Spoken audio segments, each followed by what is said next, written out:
Folks, this is a very exciting time for me. I'm joined by the stars of Assassin Creed Mirage and the voices of Basim and Roshan, Lee Majdoub and Shohreh Aghdashloo, as well as Sarah Beaulieu, the narrative director of Assassin Creed Mirage. Now, I know Assassin's Creed fans were thrilled at the announcement of your casting, so I have to ask, and Lee, let's start with you. How were you first approached about this role, and what was your familiarity with Assassin's Creed? Well, I mean, my familiarity, I'm very familiar. I'm a big gamer, played 1, 2, Brotherhood. And I remember being pulled into Assassin's Creed 1, especially, being in the Middle East and being a Middle Eastern person. And yeah, so really cool. As far as like how it came about, I was asked to read for it. And then through that process, met the team and kind of discussed the whole journey and what they were going for. And I was really excited from the very beginning, just to like.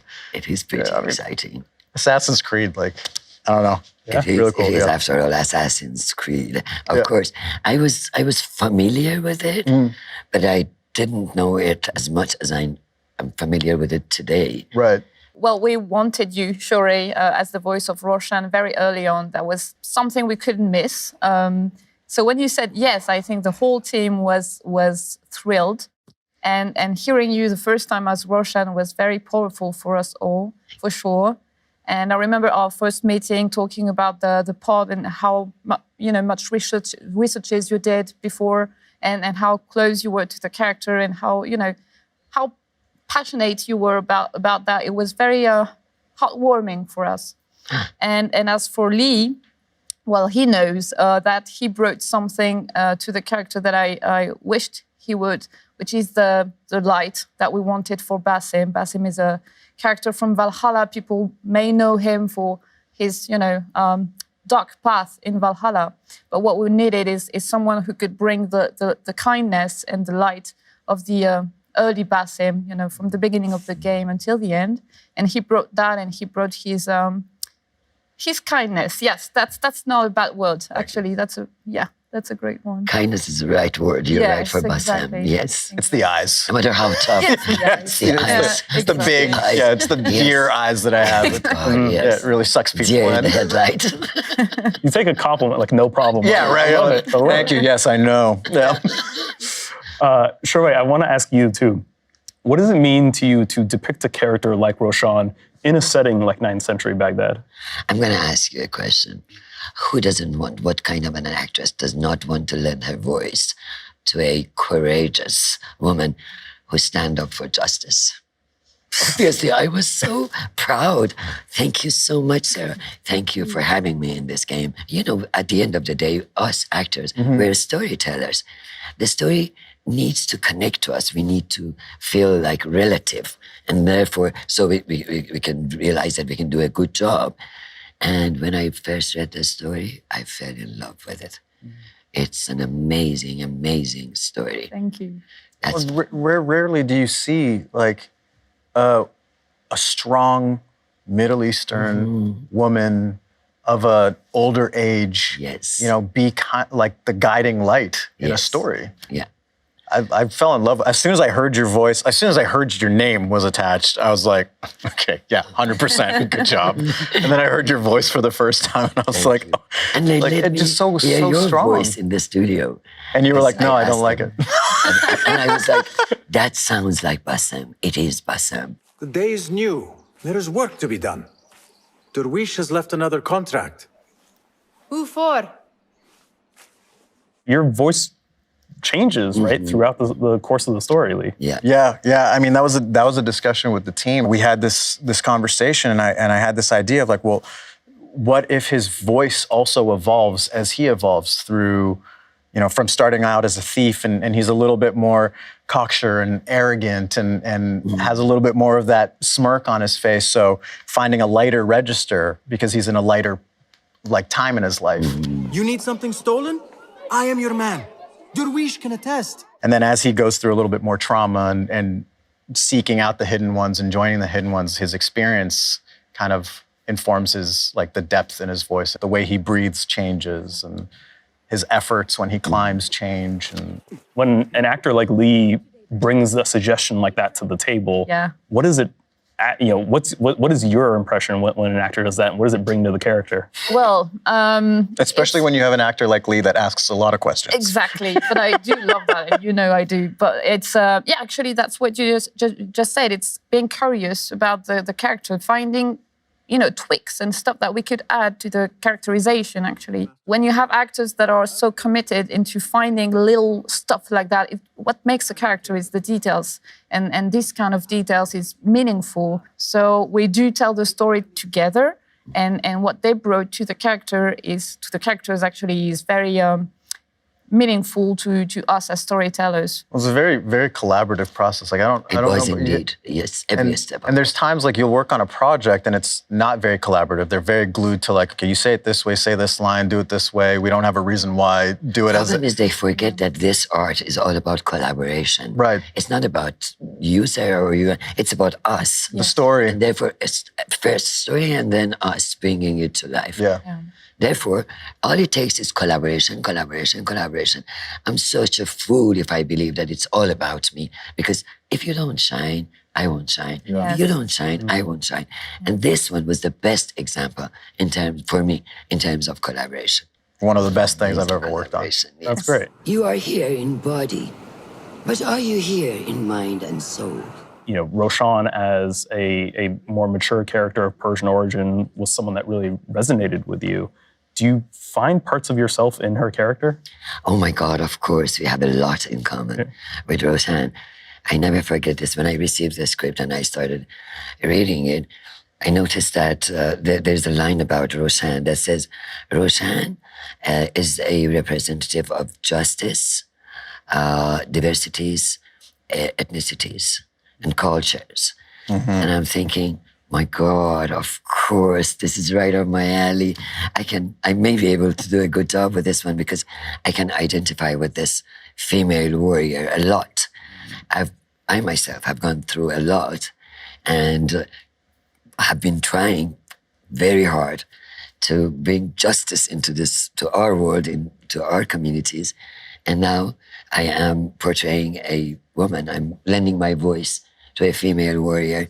When women are at work and are courageous enough to stand for their basic rights, fight for justice, how delicious that is. That's beautiful. I love that. Yeah. Wow. And Lee, you were mentioning too, you found a personal connection to Basim as well, right? Yeah, I mean, there's so many, my journey with regards to when Mirage came into my life, Basim's story with regards to, seeking out, where does he belong in the world? He knows he's meant for something better. He's dealing with his own demons. He's suffering from nightmares. Is it sleep paralysis? Is it mental health? Is it anxiety? All of these things. And, Middle Eastern, Arabic speaking.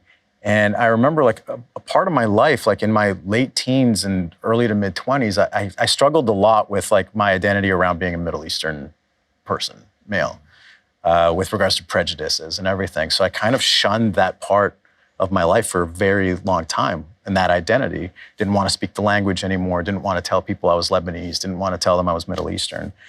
And so a big part of finding myself again has been finding that love of the history and where I come from.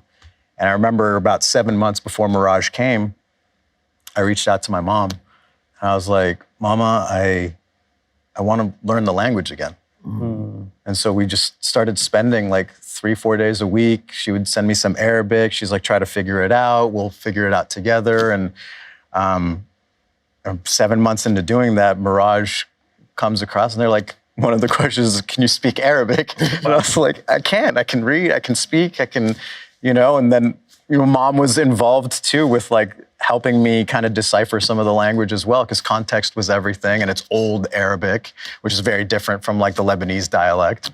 But yeah, so it came at a time in my life where it was refinding that identity that, I loved when I was a child, and then grew to have resentment and self-loathing around a little bit, and now finding that love again and being able to voice this guy that's trying to find that. It was really, really, really cool. And to embrace your heritage. That's the thing too. I mean, this whole Honestly, game it is did it about for me. It did it. that's this I whole should be game. proud of my heritage. Of course. Yeah. It does embraces the whole history of the Middle East that I think a lot of us don't know about. Like I didn't know that Baghdad was such a hub, especially in the 9th century, and it was like multicultural and multilingual and multi-religious and collaborative and trade and like. I was like, oh, no wonder, like, my genealogy is so mixed. Like, you know, historic, like, we're all from everywhere, especially in that area. And I was like, right. Could listen to these two talk about their characters Yeah, me all too. day. Like, yeah. But I have a final question for you, because obviously you wrote the characters of Basim and Roshan before you cast Lee and Shohreh. How did they evolve as characters after the casting and after the performances came through? Everybody, and myself included, put something into Basim that is very personal to us. Whether it's the trauma, whether it's the sleep paralysis, or, you know, different stuff on his outfit, for example. But the fact that you found something, you brought something that was personal to you, and it was reassuring seeing you, you know, being so invested in the character, because we always fear that what we write is too personal, so that people won't connect with it, because that's too. But what we tell when we tell stories, we tell something about universal feelings, what it is to be a human, and the fact that you brought that and you were so into it right away, it was very reassuring, and it helps us writing, you know, furthermore about the character. So. Yeah, you brought that. You brought your light and everything, and that was amazing. And about you, Shohreh, I mean, what can I say? It's Shohreh. It was like, yeah, you brought obviously your voice has a natural power. So when you did the first lines in the recording session, I remember everyone was, you know, we were impressed, and you brought the charisma, obviously, to the character right away. I mean, just with your voice, which is, you know, amazing to watch and to witness, and it's really much like a, you know, like a Frankenstein movie when you hear the actors, you know, saying the line for the first time. It's like, okay, it's alive. Right. The character is alive. You know, it's and it's always powerful as a moment for us as you know, writers, narrative designers, whatever, voice designers. Everybody was amazed. Are you ready to leave your life behind? About your voice, I mean, I remember seeing the trailer reveal. When you say my name, what's my name? Basim ibn Ishaq. Like I remember hearing that. Like I've heard her voice, you know, as we're recording and everything, but that trailer reveal with that opening, I immediately was like, just in hearing that, I was like, okay, this woman, this character, has gone through a lot. Yes. And is coming through a lot of experience. Like you hear that, just in those three exactly. words, she's saying Basim's name. Yes. And already you know it's coming from someone that is a master. I don't know what the point of me saying that is. It's just like to say that, like, you hear that and you feel, at least I felt it immediately without needing to know much about anything about the character. I was like, I get it. The minute Roshan sees Basim, she knows that Basim has all the characteristics, all those ingredients to become an amazing hidden one who can stand for justice. And obviously this woman who's been through a lot, as you were mentioning rightfully, has gained lots of experience that has led her to become wise, pretty wise. And she's looking for the right person, the next king, or you know, that she can just relay whatever she's learned Pass the torch. throughout her life, relay to this young man, and so the saga can continue. You have me way more excited than I was even at the beginning of this interview to play this game. We've done our job. Shohreh, Lee, Sarah, thank you Yusuf, so much. Thank you. Thank you so much, and a huge thank you to Ubisoft. Yeah. For course. this. Thank you to 100%, you thank two you. for bringing so much to the project. Thank you Thank you, Sarah. for being magical. So exciting. So exciting. I'm so excited. Just as a fan too, I'm just like, I can't wait. I can't wait to play this October game. 5th can't come soon. I know. It's got to happen. It's going to happen soon. It's going to happen soon. Yes. Soon. I'm okay. I can breathe. How many hours do we have? We're counting down for sure. We're counting down for sure.